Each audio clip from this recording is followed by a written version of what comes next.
บัดลึกบัดดื้อบัดเหลือกรรมข่าวสารข่าวสารขยะข้อมูลปฏิคูลข่าวสารเอาก็หันกันอยู่แล้วก็พึงพยายามรักษาสุขภาพกายวาจาใจห่างไกลกันจะไปอยู่ใกล้กันถ้าคนในครอบครัวเดียวกันก็เป็นหยังคนในหมู่บ้านเดียวกันที่ออกไปทางนอกทางป้างก็เป็นหยัง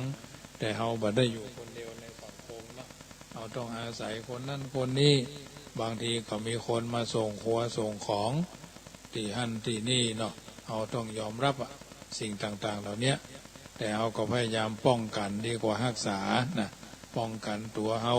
ไปไหนมาก็ฟังอาบน้ำวันนี้อาตมาภาพก็ได้มีโอกาสเดินทางไปร่วม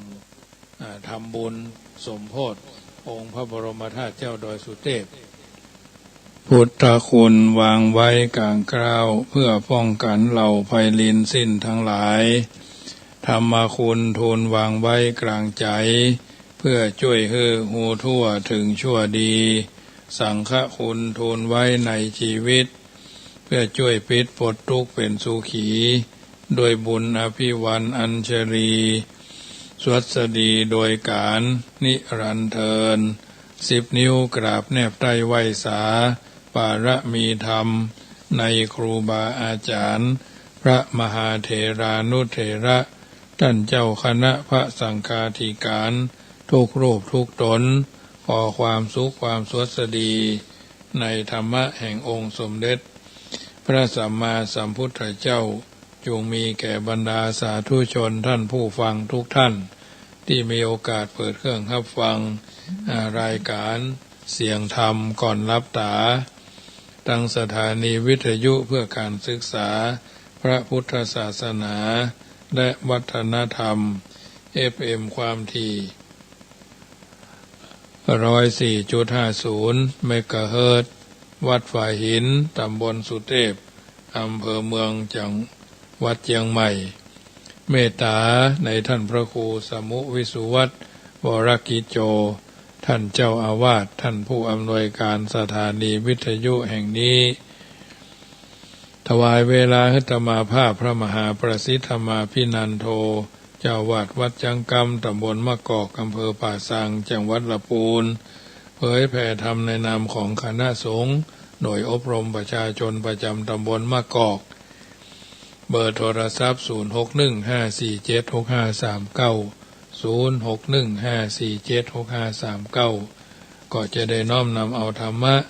สาระอัตถธรรมคำสอนในทางพระพุทธศาสนามาเป็นปฏิพรบรรดาญาติโยมสาธุชนได้ยินได้ฟังเป็นประจำทุกวันเสาร์วันอาทิตย์วันจันทร์วันอังคารวันพุธวัน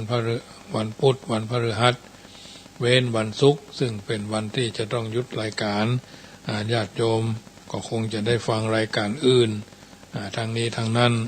ก็ถือว่าเป็นรายการหนึ่งที่น้อมนำมาอุเอิญเจริญปอนบรรดาญาติโยมสาธุชนนำไปเป็นข้อเตือนจิตสักขีใจปรับปรุงเปลี่ยนแปลงในการดำเนินชีวิตของเฮาท่านทั้งหลายเป็นลำดับไปน้ำธรรมคำสอนก็เป็นส่วนหนึ่งที่จะได้เป็นอาหารใจกับบรรดาญาติโยมที่ฟังอยู่ทางบ้านฟังแล้วคิดฟังแล้วพิจารณาอย่างน้อยๆก็ถือว่าเป็นสิ่งที่เป็นมงคลกับการได้ยินได้ฟัง 84,000 พระธรรมขันธ์เอาก็รังสรรค์เลือกสรรเอาสิ่งที่ดีอย่างน้อยๆก็เอาสิ่งที่มันเป็นมงคลมาปรับใจในการดำเนินชีวิตธรรมาภาพได้อู้เอิญเจริญพรอู้จ๋าเกี่ยวกับน้ำธรรมคำสอนเกี่ยวกับเรื่องของมงคลญาติโยมได้ฟังกันทุกวันมาถึงเรื่องของมงคลเรื่องของคนพาลเนาะอยู่ในระหว่างเรื่องของคนพาลลักษณะของคนพาลความคิดชั่วต่ำความคิดชั่วต่ำความคำพูดชั่วต่ำการกระทำชั่วต่ำก็ได้มาเป็นระยะวันนี้ก็จะได้อู้เรื่องความใกล้คนพาลมีเรื่องควรพิจารณาว่าการคบเพราะว่ารัก การคบคนพาลเพราะว่าลักปฏิบัติในมงคลข้อแรกคือการบ่คบคนพาลจะต้องหู้หรือทราบเพียงก่อนว่าคบคือการกระทำเช่นไรและมีเงื่อนไขอย่างใดพ้องมันมีถึงหลักการหลักปฏิบัติเนาะการคบภาษาบาลีว่าเสวนาชาวบ้านอู้กันว่าซ่องเสพคบหาสมาคมเกื้อกลั้วไปมาหาสู่แต่ความที่ยังมั่วสุมอยู่นักซ่องเสพหรือคบหาสมาคมแค่ไหนก็จงถือว่าเข้าขั้นเสวนา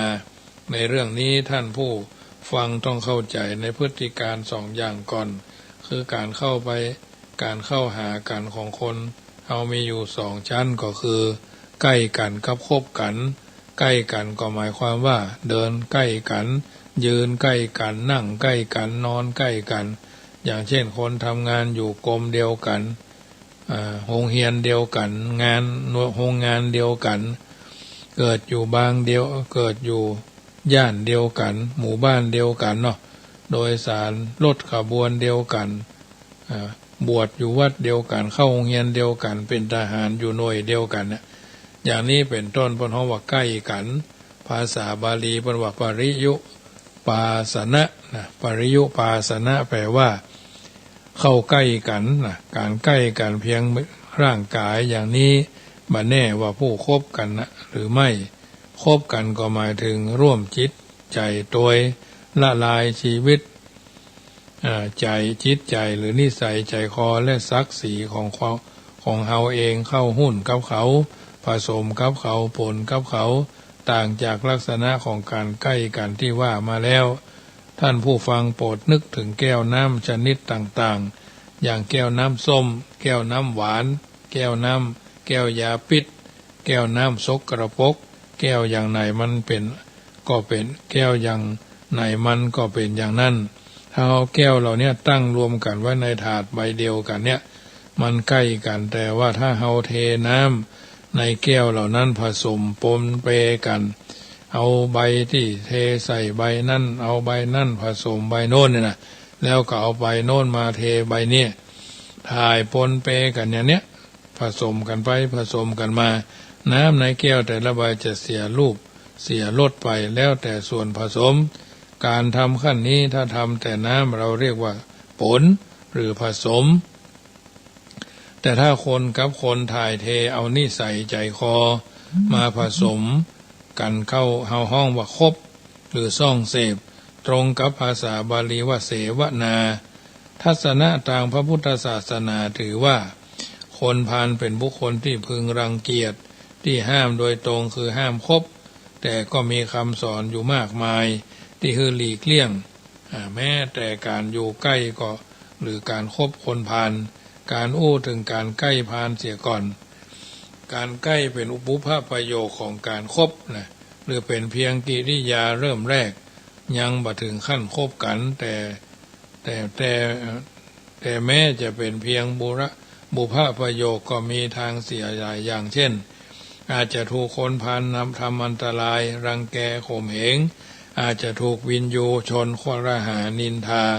อาจจะพลาดพลั้งคบคนพาลเข้าแท้ๆเนาะ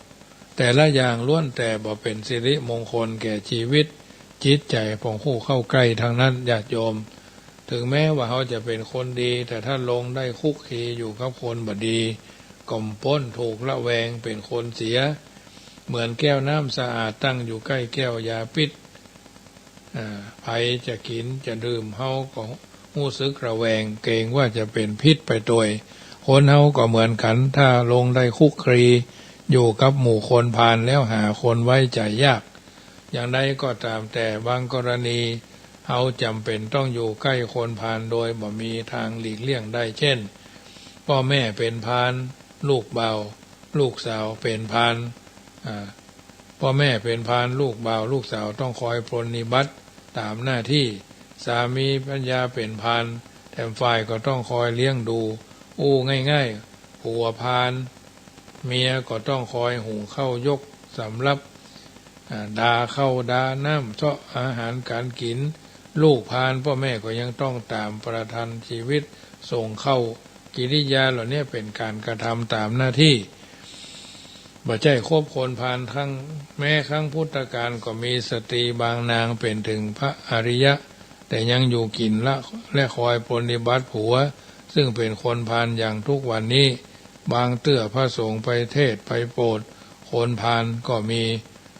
คนคุมนักโทษก็ต้องคุกคีอยู่กับนักโทษตลอดวันก็จัดว่าเป็นการคบคนพาลบ่ต้องอื่นไกลอาตมาภาพเองก็เคยไปเทศนานักโทษที่ใกล้จะประหารเมื่อปี 2527 ถึง 2530 นะรวมแล้วประมาณ33ศพสมัยนั้นนะที่เรือนจำกลางบางขวางเพราะอยู่ใกล้กับวัดบางแพรกใต้ตำบลสวนใหญ่อำเภอเมืองจังหวัดนนทบุรีวัดหลังคุกนะวัดหลังคอกนะใกล้ๆกับกระทรวงใกล้ๆกับกรมราชทัณฑ์ปัจจุบันวันเนี้ยนะบางแพรกใต้เรือนจำกลางบางขวางเนี่ยถ้าไผเคยไปผ่านแถวนั้นก็คงจะหันดีเนาะอันเนี้ยเคยเทศนาธรรมประมาณเพิ่นเวลาเกินชั่วโมงเนาะเขาจะว่าแต่โยมเตรียมตัวตายเด้อเดี๋ยวถึงจะโดนยิงแน่ในกลมใจแล้วนะเขาต้องมีเพิ่นฮ้องว่า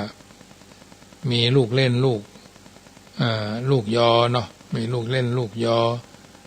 มีกลเม็ดเด็ดพายเพื่อจะให้เพิ่นได้จิตใจสบายแล้วมันบ่สบายแหละกินข้าวอาบน้ำรักษาศีลเนี่ยนึกถึงอันนั้นอันนี้นะนึกถึงบุญกลบางคนก็แข็งกะบางคนก็ใจแข็งบางคนก็บ่กลัวตายนะเพราะเพิ่นยิงทางหลังนะเพิ่นบ่ได้ยิงทางหน้านะยิงทางหลังทะลุทางหน้าเอาเข้าไปแล้วเพิ่นก็จะมัดปิดตามัดกลางแขนยิงทางหลังทะลุทางหน้าเนี่ยก็ถือว่าเขาก็เป็นผู้ที่แบบว่าจะไปเป็นคนพาลเนาะเพิ่นก็ถูกตัดสินวินิจฉัยโดยคณะมีเจ้าหน้าที่เพิ่นก็มาลงเซ็นบันทึกประจำวันอย่างตัวอย่างมากมายเพราะฉะนั้นในคณะที่กำลังเรียบเรียงเรื่องมงคลเรื่องมงคลมาถึงตอนนี้พอดีก็ถือว่ามีการจับมีการยับมีการอย่างต่ออย่างในกรณีที่เราจำเป็นต้องอยู่ใกล้คนพาลต้องคิดไว้เสมอว่าเราอยู่ใกล้สิ่งที่เป็นอันตรายคือเสมอว่าเราอยู่ใกล้คนเป็นโรคติดต่อต้องอยู่อย่างหมอที่รักษาคนไข้ว่าอย่างนั้นหมอคอยให้อาหารให้ยาคนไข้ชะลอคอยชะล้างถ่ายเทสิ่งปฏิกูลให้คนไข้บ่ทอดทิ้งห่างเหินเจ้าเยี่ยมถึงเย็นเจ้าเยี่ยมเย็นถึงนั่งชิดรูปคำกับตัวคนไข้แต่ใจจริงและหลงไหลใฝ่ฝันที่จะเป็นโรคจะเป็นโรคอย่างคนไข้ก็บ่ใจเช่นเดียวกันคนที่อยู่ใกล้คนพาลต้องอยู่อย่างหมอทุกสิ่งทุกอย่างที่ปฏิบัติแก่เขาก็เฮือกึดเสียว่าเป็นการรักษาพยาบาล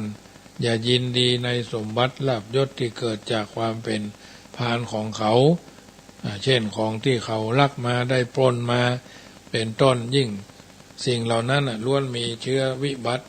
เกิดคิดติดมาทั้งนั้น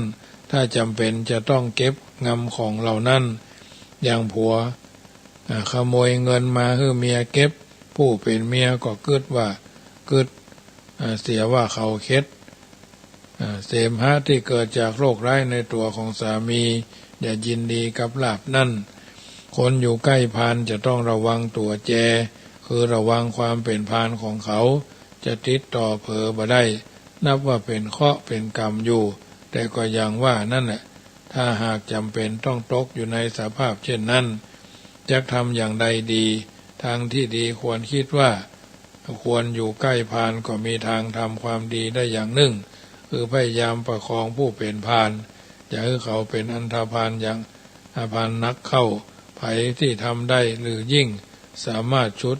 คนพาลออกจากมุมมืดได้แม้แต่คนเดียวก็เป็นกุศลอย่างมหาศาลเกิดอย่างนี้พอมีความสุขได้สำหรับคนที่ประตกอยู่ในสภาพเช่นนั้นนับว่าเป็นบุญแล้วถ้าท่านผู้ใดมีความระมัดระวัง ควรสนใจระมัดระวังจุงนักเช่นคนหนุ่มคนสาวเขาจะต้องไปคุกคีกับคนพาลเขาก็ถือว่าต้องพยายามหลีกห่างเหินห่างไกลจะดีที่สุดต่อมาก็เรื่องของคนพาลคนพาลนั้นคบคนพาลได้แยกแยะไว้ว่าคบหมายถึงร่วมจิตร่วมใจการถ่ายทอดเอานิสัยเข้ามาปนใจกับเฮาการคบของคนเฮาแสดงออกต่างๆจะยกตัวอย่างพออย่างให้สังเกตคบกับสถานใดพ้องเมื่อว่าโดยย่อการคบก็คือการร่วมการรับการการร่วมก็หมายถึงตกลงใจปรงใจร่วมกันร่วมกินร่วมนอนร่วมเที่ยวร่วมงานร่วมใจร่วมสุขร่วมทุกข์ร่วมพักร่วมกึศอันนี้เป็นต้นกิริยาเหล่านี้แสดงถึงการคบแต่ต้องเล็งถึงใจโดยเสมอการรับก็หมายความว่ารับเป็นนายรับเป็นลูกน้องรับเป็นครูรับเป็นผัวรับเป็นเมียรับเป็นผู้อุดหนุนจนกระทั่งรับเชื้อเชิญพฤติการเหล่านี้แสดงถึงการคบเหมือนกันการหมายถึงหมายถึงความสนับสนุนทุกอย่างยศตำแหน่งบำเหน็จคำชมเชยคะแนนเสียงเกียรติจนแม้แต่ปรบมือก็แสดงว่ามีพฤติการเป็นการคบเหมือนกันพระพุทธเจ้าทรงสอนว่าอย่าคบคนพาลก็หมายความว่าอย่าร่วมอย่ารับอย่าแก่คนพาลในฐานะส่องเสพคบหาที่ท่านห้ามคบก็เพราะว่าคนพาลเป็นคนเสียตัวเองก็เสียอยู่ในตัวแล้วไปพบกับคนพาลก็เท่ากับว่าถ่ายทอดความเสียมาจากเขาบางคนคิดผิดคิดว่าคนพาลมีประโยชน์ในทางแผ่อำนาจจึงแสดงความยิ่งใหญ่โดยการชุบเลี้ยงคนพาลไว้เป็นพวกพยายามจะฝ่าฝืนพระพุทธวจนะซึ่งเป็นสัจธรรมอยู่แล้วแต่สัจธรรมเป็นของจริงเมื่อพระองค์ตรัสว่าการคบคนพาลเป็นอัปมงคลไผคบเข้าก็เป็นอมงคลอย่างเที่ยงแท้แน่นอนท่านผู้ฟังที่มีชีวิตอยู่ในสังคมระยะนี้ยังจำได้หรือว่าคนมีอำนาจวาสนาในยุคหนึ่งอุตสาห์พยายามสร้างความดีไว้มากมาย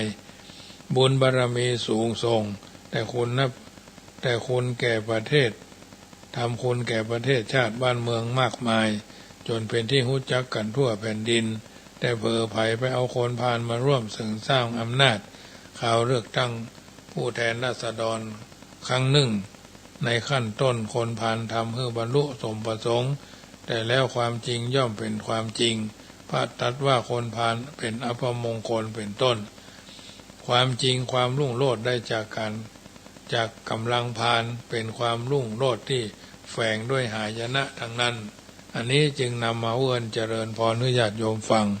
เรื่องของคนพาลเช่นเดียวกันนั่นแหละท่านผู้ฟังจำไว้ว่าคนพาลคือทำเฮามีหน้ามีตา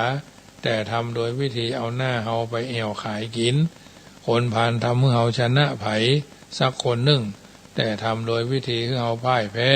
แก่มหาชนและตัวเองคนพาลชอบแผ่อิทธิพลความยิ่งใหญ่ให้เฮาแต่แผ่โดยวิธีทำให้คนทั้งหลายเหม็นเบื่อสาบแช่งทุกมุมของโลกแต่อยากยินดีกับแสงสว่างไฟไหม้บ้านเฮาเองอย่าหลงไหลกับความยิ่งใหญ่ที่ได้จากคนพาลฮักตัวกลัวหายนะก็อย่าคบคนพาลและข้อควรระวังอย่างยิ่งก็คือระวังตัวเฮาเองจักเป็นคนพาลในที่สุดอันนี้อเสวนาจะปารานังเป็นข้อที่จบไปคือการคบคนพาลเป็นอัปมงคลข้อที่สองบัณฑิตานันจะเสวนากำสอนตามกระแสการทำตัวให้มดจดสวยงามนั่นเฮามีงานที่ต้องทำอยู่สองด้าน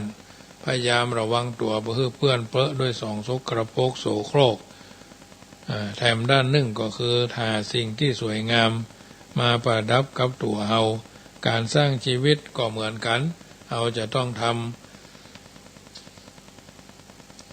ทั้งสองอย่างคือตีตัวห่างจากสิ่งชั่วต่ำและในโอกาสเดียวกันก็เข้าหาฝ่ายที่จะทำให้เฮาเจริญรุ่งเรืองขึ้น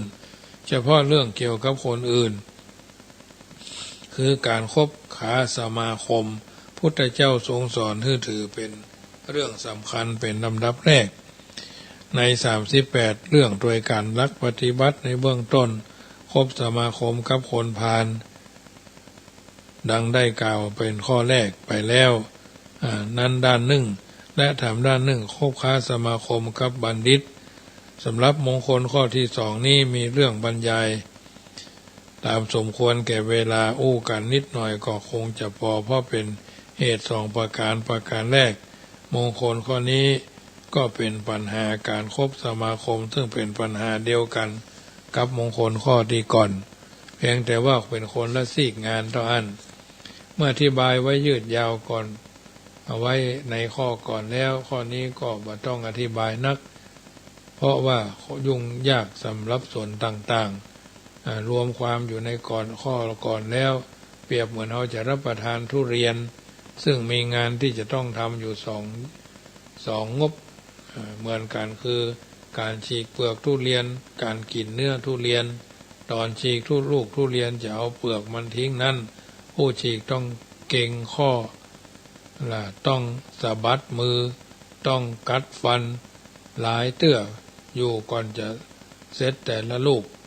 ทันแล้วถึงรับประทานก็บ่มีหยังเพียงแต่ชี้บอกว่าตรงนั้นทานได้ตรงนี้ทานดีแล้วท่านก็นั่งคัดสมาธิลงว่าการต่อไปได้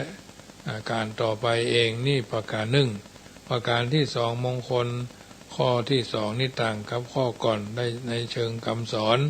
ข้อก่อนเป็นคำสอนทวนกระแสข้อนี้เป็นคำสอนตามกระแสจึงได้ยากง่ายบ่เท่ากันคืออย่างนี้กระแสจิตของคนเฮาโดยปกติมันไหววันไปทางเดียวและก็วันไหวไปทางเดียวคือมุ่งไปในทางเดียวกันนี่คือกรรมอบรมสั่งสอนใดๆก็ตามถ้าคล้อยไปตามกระแสจิตของคนทั้งหลายก็อู้กันบ่ยากแต่ทวนกระแสคือห้ามบ่คือทำอย่างนั้นอย่างนี้ต้องอู้กันอย่างมากมายอู้กันมากน้อยว่าเช่นนั้นห้ามบ่อยู่เหมือนพายเรือทวนกระแสน้ำนักแรงพายว่าพายตามน้ำเช่นคนมีความนึกคิดพิจารณาอยากจะรวยอยู่แล้วถ้าสอนผู้สอนถ้าท่านผู้สอนฮู้จักหาทรัพย์ฮู้จักเก็บหอมรอมริบนี่ตามกระแสถ้าสอนฮือบริจาคฮือเสียสละฮือทวนกระแสคนเฮาอยากจะมีลูกมีเมียอยู่ด้วยกันทุกคนแล้วพอสอนวิธีเลือกกู้วิธีแต่งงานก็สนใจอยากจะทำตัวแต่ถ้าสอนฮือสละลูกเมียออกบวชจะต้องประโลมเมินอยู่นะลักษณะคำสอนมงคลข้อที่หนึ่งกับมงคลข้อที่สองเสวนาบอกคบคนพาลบัณฑิตาคบบัณฑิตนะข้อที่หนึ่งทวนกระแสข้อที่สองตามกระแสปัญหาสำคัญที่จะต้องทำความเข้าใจแน่ชัดในมงคลข้อที่สองคือลักษณะของคนที่เป็นบัณฑิตเพราะท่านสอนให้คบคนที่เป็นบัณฑิตเราจะต้องทราบว่าบัณฑิตเป็นคนเช่นไรเหมือนผู้ใหญ่สั่งให้เอาไปหาไผ่คนหนึ่งแล้วจะต้องหาความรู้ให้แน่นอนว่าไผ่คนนั้นคือไผ่จึงจะไปหาถูกตามที่พระพุทธเจ้าทรงแนะนำให้คบพระองค์ได้ทรงใช้คำว่าบัณฑิตซึ่งเป็นคำหมายถึงคุณลักษณะของประเภทคนประเภทที่ตรงกันข้ามกับพาลคนที่ห้องว่าบัณฑิตนี้ต่างโลกกับต่างธรรมดูเหมือนความหมายจะเหลื่อมกันอยู่พ้องคือบ่ต้องกันทีเดียวความจริงคำว่าบัณฑิตะหมายถึงดวงปัญญาที่ฉลาดรอบรู้เหมือนกันแต่ว่าเวลาตีความหมายออกไปตรงบ่ตรงทางโลกคือวงการสังคมชาวบ้านเฮาถือว่าบัณฑิตคือคนมีความรู้ใจแตนกันกับคำว่านักปราชญ์บางเตื้อก็อู้กันเลยว่านักปราชญ์ราชบัณฑิตขั้นต่อมาวงการศึกษาก็เอาคำว่าบัณฑิตไปใช้ ใช้เป็นดีกรีนะคือเป็นเครื่องวัดภูมิทางการศึกษาเช่นผู้สอบกฎหมายอย่างเก่าได้เป็นเนติบัณฑิต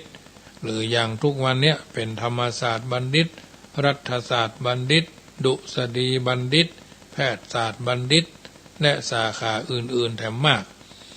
นี่ยิบโน้นยิบนี่มาเพื่อเป็นตัวอย่างเท่านั้นเป็นบัณฑิตทางโลกถึงทางพระก็ใจเหมือนกันอย่างเช่นคณะสงฆ์ประเทศพม่ามาตั้งมหาวิทยาลัยของไทยเป็นอัครมหาบัณฑิตและดีกรีบัณฑิตที่มหาวิทยาลัยสงฆ์ถึง2 แห่งมหามงกุฎราชวิทยาลัยมหาจุฬาลงกรณราชวิทยาลัยก็เป็นการเอาคำว่าบัณฑิตมาใช้อย่างแบบโลกเหมือนกันคือเอามาวัดความรู้รวมความว่าไผ่มีความรู้นักคนนั้นก็ได้เป็นบัณฑิตนี้ทัศนะต่างโลกแต่ทัศนะทางศาสนาหรือทางธรรมซึ่งเป็นเจ้าของเดิมของคำว่าบัณฑิตใจเอาการที่ความรู้เป็นเกณฑ์แต่เอาการใจความรู้ศัพท์ว่าบัณฑิตเนี่ยแปลว่าท่านเวลาท่านแปลไม่ได้แปลว่าผู้มีความรู้แต่แปลว่าผู้ดำเนินชีวิตด้วยความรู้นะบัณฑิตแปลว่าผู้ดำเนินชีวิตด้วยความรู้ไม่ใช่เป็นผู้มีความรู้นะความรู้เรื่องอย่างเอาไว้ผู้อู้กันทีหลังทีนี้ขอเปรียบเทียบกันดูเสียก่อนจะได้หันชัดๆว่าบัณฑิตทางโลกกับบัณฑิตทางธรรมต่างกันอย่างใดบัณฑิตทางโลกหมายถึงคนที่มีความรู้ส่วนบัณฑิตทางธรรมหมายถึงคนที่ใช้ความรู้นะโดยนัยยะถึงไทยจะมีความรู้เต็มตัวรู้จบพระไตรปิฎกได้ปริญญายาวยืดแต่บ่ได้ดำเนินชีวิตของตนด้วยความรู้ผู้นั้นบ่นับว่าเป็นบัณฑิตตามความหมายของมงคลข้อนี้อาตมาภาพขอเปรียบเทียบไว้ระหว่างคนตาบอดกับคนตาดีคนตาบอดคนตาดีหมายเอาความมีลูกในตาอยู่ในสภาพดีเรียบร้อยทุกอย่างในทางความรู้สึกของชาวบ้านเอาถือว่าถ้าคนมีลูกในตาดีก็นับว่าเป็นคนในตาสว่างแต่ความจริงแล้วคนที่ตาดีนั่นน่ะหากลับตาเดินก็บ่มีอย่างพิษกับคนตาบอดคือพอบหันทางเหมือนกันมีหวังเดินจนหั่นจนนี่เหมือนกันเพราะฉะนั้นคนตาสว่างที่แท้จริงหมายถึงคนลืมตาไม่ใช่เพียงแต่มีตาในเรื่องคนกับความรู้ก็เหมือนกันผู้ที่พระพุทธเจ้ายอมรับว่าเป็นบัณฑิตเฉพาะใจความรู้เท่านั้นไม่ใช่เพียงแต่มีความรู้นะผู้ที่พระพุทธเจ้าจะยอมรับว่าเป็นบัณฑิตเฉพาะใช้ความรู้เท่านั้นมิใช่เพียงแต่มีความรู้ใจความรู้หมายความว่าอย่างไรเราจะได้อู้กันต่อไปอู้กันถึงเรื่องความรู้เสียก่อนว่าความรู้ที่ว่าทำให้คนเป็นบัณฑิตหมายถึงอย่างใดจะต้องไปศึกษาเล่าเรียนที่ไหนมีทุนดอนสักเท่าใดจึงจะมีความรู้ถึงขั้นบัณฑิตว่าเรื่องเหล่านี้กระจ่างเสียก่อนลักษณะความรู้ที่จะทำให้คนเป็นบัณฑิตนั้นพุทธเจ้าได้ทรงแสดงแล้วอย่างชัดเจนโปรดพิจารณาพระพุทธวจนะตั้งต่อไปนี้ว่าทิฏเถธัมเมจะโยอัตโถโยจัตโถสัมปรายิโกอัฏฐาภิสัมมยาทีโรบัณฑิตโตติปวุจจติทิฏเถธัมเมจะโยอัตโถโยจัตโถสัมปรายิโกอัฏฐาภิสัมมยาทีโรบัณฑิตโตติปวุจจติแปลว่าคนที่ฉลาดรู้ประโยชน์ชาตินี้ประโยชน์ชาติหน้าและประโยชน์อย่างสุดยอดเรียกว่าบัณฑิตกรรมบาลีและกรรมแปดถึงบนที่ว่ามาเนี่ยถ้าว่าไว้เพียงเท่านี้ก็ดูจะเป็นเครื่องวัดมากไปท่าทีคล้ายๆจะเกณฑ์ชาวบ้านเข้าวัดเพราะสำนวนที่แปลนั้นยังบักกระจ่างพอเลยเป็นอันว่าปะสู้จะเกี่ยวกับชาวบ้านทั่วไปเท่าใดนักแต่ถ้าถอดความหมายออกมาดูกัน แถมเตื้อก็คงจะหันได้ชัดว่าเป็นเรื่องของคนทั่วๆไปนี่เองคำว่าทิเถธรรมเมจะโยอัตโธแปลว่าอู้ประโยชน์ชาตินี้นั้นตรงกับสำนวนชาวบ้านอู้กันทั่วไปว่าหู้จักผิดชอบหรือหู้จักผิดหู้จักถูกคือในการทำการงานทั่วๆไปหู้ว่าอันอย่างผิดอันอย่างมันถูกคำว่าโยอัตโยจัตโถสัมปรายิโกที่แปลว่ารู้ประโยชน์ชาติหน้านั่นตรงกับสำนวนชาวบ้านว่าที่ว่ารู้จักบาปบุญคือนอกจากจะรู้ว่าที่เราทำผิดหรือทำถูกแล้วยิ่งรู้ด้วยว่าจะเป็นบุญหรือเป็นบาปแก่จิตใจคำว่าอัตถพิสัมมยาทีโรที่แปลว่ารู้จักประโยชน์อย่างสุดยอดนะอัตถพิสัมมยาทีโรรู้จักประโยชน์อย่างสุดยอดนั่นก็ตรงกับสำนวนชาวบ้านว่าหู้จักคุณโทษหรือหู้จักประโยชน์และมาใจประโยชน์ใจประโยชน์นะโดยนัยยะนี้เราพอจะสรุปได้ว่าลักษณะความรู้ที่ทำให้คนเป็นบัณฑิตคือรู้จักรับผิดชอบรู้จักบาปบุญรู้จักประโยชน์ใช้ประโยชน์ความรู้ที่มีลักษณะอย่างนี้ทางศาสนาเรียกรวมกันว่าปัญญาแปลว่าความรู้ทั่วปัญญาแปลว่าความรู้ทั่วเพราะฉะนั้นคนที่จะได้สมญาว่าเป็นบัณฑิตก็คือคนที่มีปัญญารู้จักผิดชอบชั่วดีถึงจะมีความรู้ทางอื่นเท่าใดก็ถ้าขาดความรู้จักรับผิดชอบชั่วดีเสียอย่างเดียวก็เป็นบัณฑิตบ่ได้ขอให้นึกถึงสิ่งที่ทำเมื่อเราหันในโลกนี้มีอยู่หลายอย่างเช่นตะวันเดือนตะเกียงไฟฟ้าเทียนไขไต้ไม้ขีดและอื่นๆแถมสิ่งเหล่านี้ล้วนแต่เป็นเครื่องทำเมื่อเราหันทั้งนั้นแต่ว่ายังมีอยู่แถมอย่างหนึ่งที่เป็นเครื่องหันที่ขาดบ่ได้คือตาของเราเองตาของเราเนี่ยเป็นทุนเดิมสำหรับการหันในการมองถึงจะมีเครื่องช่วยให้หันว่าก่อนนั้นกี่ร้อยกี่พันอย่างก็ตามถ้าเราบ่มีตาเสียอย่างเดียวสิ่งเหล่านั้นก็บ่มีความหมายเมื่อเรามีทรัพย์สินเงินทองกองก่อไว้ป่วยเป็นอัมพฤกษ์ป่วยเป็นอัมพาตอ่อนเพลียเสียขาแข้งอ่อนตีนอ่อนมืออ่อนก็จะทำให้บ่มีความหมายนะแต่ถ้าเรามีความคมสมบูรณ์แข็งแรงก็สบายมีเท่าใดก็ต้องใช้จ่ายไปตามวาระเช่นเดียวกันปัญญาเหมือนดวงตาของใจวิชาความรู้อื่นๆที่เราเรียนกันมาทางโลกนั่นเป็นเครื่องช่วยดวงปัญญาให้หันกระจ่างกระจ่างแจ้งยิ่งขึ้น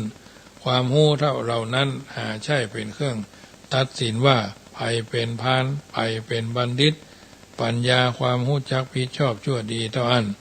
ที่วัดว่าไผเป็นบัณฑิตหรือเป็นพานเท่าที่อธิบายมาท่านผู้ฟังจะหันได้แล้วว่าสิ่งที่จะทำให้เป็นบัณฑิตเป็นเรื่องเกี่ยวข้องกับพื้นเพของจิตใจหรือเกิดจากสภาพของจิตใจฉะนั้นคนทุกคนบอกว่าจะมีชาติชั้นวรรณะใดก็ตามแต่มีทางที่จะเป็นบัณฑิตได้โดยกันทุกคนเพราะความเป็นบัณฑิตบ่เกี่ยวกับความรวยบ่เกี่ยวกับว่าไผเป็นคนบ้านนอกไผเป็นคนในกรุงไผบัณฑิตบ่ได้เป็นบัณฑิตได้ด้วยกันทั้งนั้นแม้จะบ่ได้รับการศึกษาวิชาอื่นเลยแต่เป็นคนรู้จักผิดชอบชั่วดีก็เป็นบัณฑิตได้ต่อมาพูดถึงลักษณะที่จะสังเกตในทางภายนอกเราจะสังเกตได้อย่างไรบัณฑิตทางโลกกับบัณฑิตทางธรรมมีจุดที่จะดูคนละจุดบัณฑิตทางโลกถ้าจะดูกันง่ายๆดูที่ใบปริญญาบัตรก็จะทราบหูชัดได้บางเตื้อเฮาไปบ้านไผเฮาปราดเปรียวมองปราดเปรียวไปในบ้านฝาบ้านมีกระหูปอดีต ลูกบ่าวลูกสาวเคยเคยเรียนจบปริญญาตรีมหาวิทยาลัยปริญญาตรีปริญญาโทปริญญาเอกก็แล้วแต่เขาจะหันหูปอยู่ข้างฝาแต่บัณฑิตทางธรรมบ่มีใบรับรองมีบัตรแสดงดูที่ไหนก็ดูได้ดูบ่ได้ว่าไผ่เป็นบัณฑิตนอกจากจะดูที่ตัวของผู้นั้นและการดูที่ตัวใช่ว่าจะไปจ้องมองพอมาตาใสยังเขียดตะปาบนี่ก็บ่ใช่เดี๋ยวเพื่อนจะโจดเบ้าตาเอาเนาะเพราะฉะนั้นเขาไปมองอย่างนั้นก็บ่ได้หรือผมเผ้าเนื้อหนังของเขาเพราะความเป็นบัณฑิตบ่ได้อยู่ในเนื้อหนังมังสาแม้จะเอาตากล้องจะเอากล้องส่องเอาประหลอดวัดคือฉายหรือฉายเอ็กซเรย์ดูก็บ่มีทางจะหู้ได้ว่าจุดนี้จุดที่จะดูนั่นต้องดูความประพฤติหรือพฤติการมองแต่ละคนที่แสดงออกมาในตอนก่อนได้อู้ถึงบัณฑิตคือคนใจความรู้ใช่แต่ว่าสักมีความรู้คันว่าได้แล้วแค่นั้นก็หันไปไขเรื่องความรู้จนได้ความแล้วว่าที่ว่ารู้นั่นหมายถึงผู้ที่ผิดชอบรู้ผิดรู้ชอบรู้ชั่วรู้ดีที่ชาวบ้านเรียกว่าปัญญาคราวนี้แม้จะมาบอกเล่าเลยว่าที่ว่าบัณฑิตคือคนใช้ความรู้นั่นคือใช้ความรู้อย่างใดที่ว่าใช้ความรู้นั้นก็คือใช้ปัญญาของตนเองผู้แต่ละเตื้อ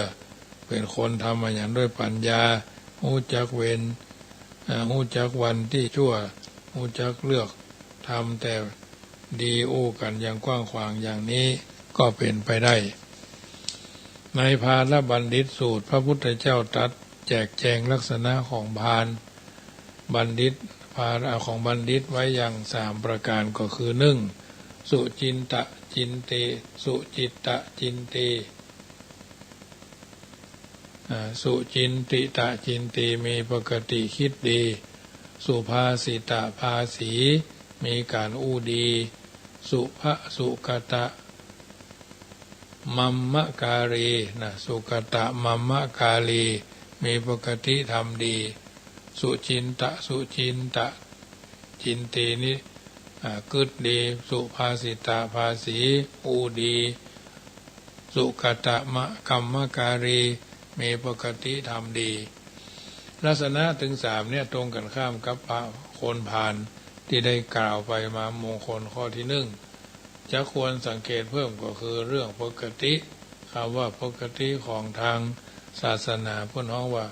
หมายถึงพื้นเพคือโดยทั่วๆไปแล้วก็เป็นอย่างนั้นเรียกว่ามีปกติอย่างนั้นอย่างเช่นคนมีปกติคิดดีก็หมายความว่าคิดในทางที่เป็นอาจินไม่ใช่เมินจึงจะคิดเตื้อคนคิดดีเป็นปกตินั้นแม้จะอยากได้เท่าใดก็หรืออับโจรสักปานใดก็คิดในทางดีอยู่เสมอไม่ใช่คอยแต่จะอ้างหันอ้างนี่แล้วก็ติดช่อโกงผู้ตู่ปล้นเอาทรัพย์ของคนอื่นเนาะใจอย่างนั้นถึงข่าวกระทบอารมณ์ร้ายก็ยังคิดดีเป็นปกติ บักคิดที่จะด่าว่าล้างผลาญผูกอาฆาตพยาบาทจองเวรถึงข่าวตกอยู่ในสิ่งยั่วยุมีช่องทางและโอกาสที่จะหลงไหลคลั่งไคล้ออกนอกลู่นอกทางและออกจากทำนองคลองธรรมก็บ่ลงไหลหันพิษเป็นชอบคงมีความคิดเป็นที่ถูกต้องคงเส้นคงวาอย่างนี้เรียกว่าคนมีปกติคิดดีคนคิดดีเป็นปกติคนมีปกติอู้ดีก็เหมือนกันคืออู้จ๋าสุภาพอู้จ๋าสุภาพเรียบร้อยสัตยะจริงจังจริงเป็นปกติมีเพื่อนเพนิสัยใจคอเป็นอย่างนั้นแต่ว่าจะอยู่กับไผที่ไหนเมื่อใด ก็อู้จาสุภาพเรียบร้อยสม่ำเสมอบ่ใจว่าเป็นคนปากคอกลักขะระรานด่าว่าเจ้าบ้านบ่เลือกคนเนาะแต่ขั้นหันเข้าหาหูฮักดัดลิ้นปิ้นป้อนทำเป็นคนปากหวานปากหวานก้นส้มเนาะหรือตัวเป็นคนกระด้างกลางแข็งอู้อาโหกังมะมังการชั่วดาชั่วตาปิตาจาติเนาะคันกึดอย่างนั้นเป็นผู้แทนราษฎรจึงฮัดผู้ชอบนอบน้อมกราบเท้าคุณลุงกราบเท้าคุณป้าแซงเคลือบน้ำตาลหวานน้ำตาลหวานแสบไส้เพื่อหลอกเอาคะแนนเสียงอย่างเนี้ยบ่ควรบ่เรียกว่าเป็นคนอู้ดี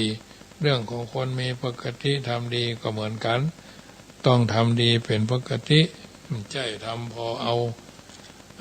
แก้ผ้าเอาหน้ารอดเนาะกลัวถูกฟ้องถูกร้องที่จะทำอย่าเข้าทำนองที่ว่าขี้ใส่น้ำก็กลัวจระเข้ขี้ใส่บกก็กลัวเสือนักแกทิ้งไปได้เมินนะการพ่อคนจะหู้แน่ต้องดูถึงปกติของเขาคนโบราณสนใจในข้อนี้อยู่มากเรื่องเหมือนกันจนกระทั่งจนถึงกับสอนตนสอนกันต่อมาว่าเวลาเลือกผู้ครองต้องคอยแอบดูหลายๆที่เพื่อให้หันผู้ที่เอาทำคิดเลือกนั้นในหลายๆอารมณ์เวลาทำครัวต้องคอยสังเกตดูให้แน่เจอหน้าที่ไรโปรยยิ้มสุดเท่สุดเสน่ห์ทุกทีแล้วก็แล้วคุณแน่ใจหรือว่าเขาคนนั้นเป็นคนยิ้มแย้มแน่นอนคอยดูว่าพี่กับน้องเธอยิ้มหรือบึ้งกินข้าวแล้วกินข้าวอิ่มแล้วยิ้มรวนใจดีแท้และเวลาก่อนรับประทานอาหารล่ะตอนกำลังหิวหน้างอหรือยิ้มดูฮื้อแน่ๆดูที่บ้านดูที่ในการทำงานดูทั้งเวลามีกินมีเอี่ยวดูทั้งเวลาอดมื้อกินมื้อเนาะจึงจะหู้ความปกติของเขาถ้าไผ่คิดดีอู้ดีและทำดีเป็นปกตินิสัยก็จะทำให้คนเข้มแข็งทั้งนี้ทั้งนั้นก็แจ้งหมายถึงว่าจะต้องดีล้วนตลอดกาลเพราะวิสัยเป็นปุถุชนยังมีกิเลสเพราะฉะนั้นญาติโยมสาธุชนอันนี้เรื่องของบัณฑิตนะซึ่งเป็นเรื่องที่จะต้องนำไปพิจารณาเพื่อถูกต้องท่องแท้ดีตามความหมายทางธรรมะ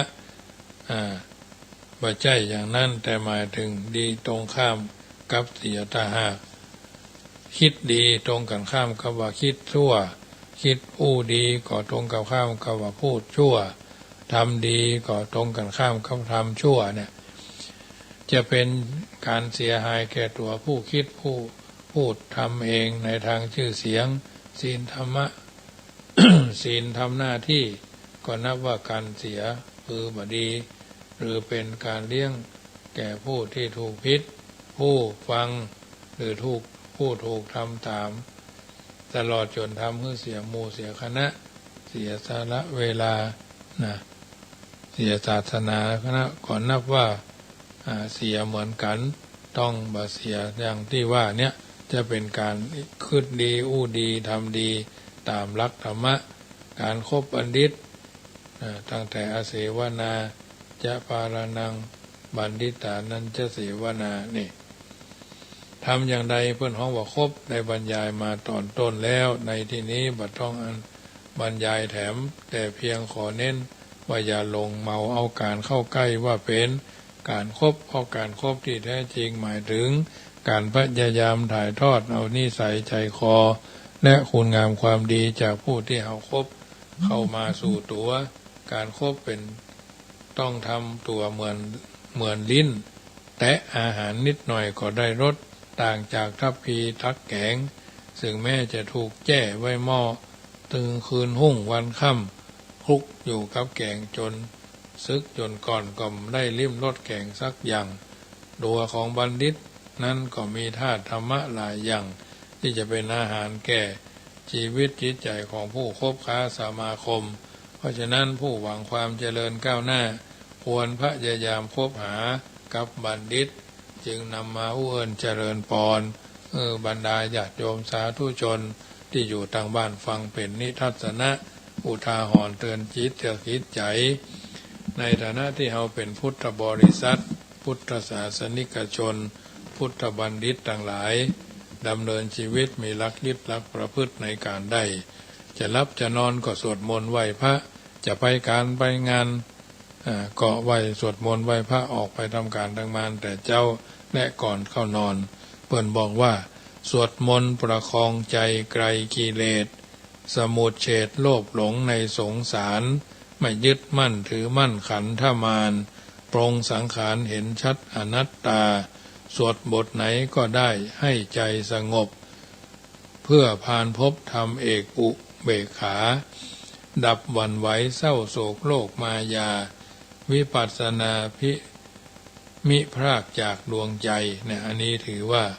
สวดมนต์ก่อนกินข้าวสวดมนต์ก่อนใจสตางค์สวดมนต์หลังทำวัด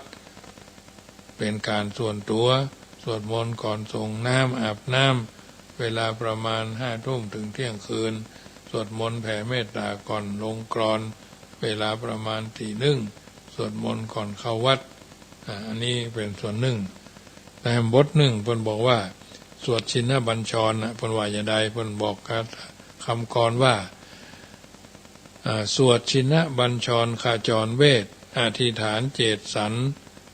สร้างทางคุณใสอัญเชิญคุณพระรัตนตรัยสถิตในเรือนจิตคิดเที่ยงตรงอย่าวอกแวกหวั่นไหวในลาภยศหรือลาภผลสุวิมลไกลห่างทางลุ่มหลงพบอุปสรรคด้วยพ้นให้มั่นคงอย่าประสงค์พลิกเพลินเพียงเงินทองนี่อันนี้ถือว่าเป็นสัจธรรมที่บัณฑิตชนคนผู้รู้ท่านกลไกเอาไว้ในตำรับตำราก็พยายามรังสรรค์เลือกสรรเอาธรรมะทั้งหลายเหล่านี้มาอุเอิญเจริญพร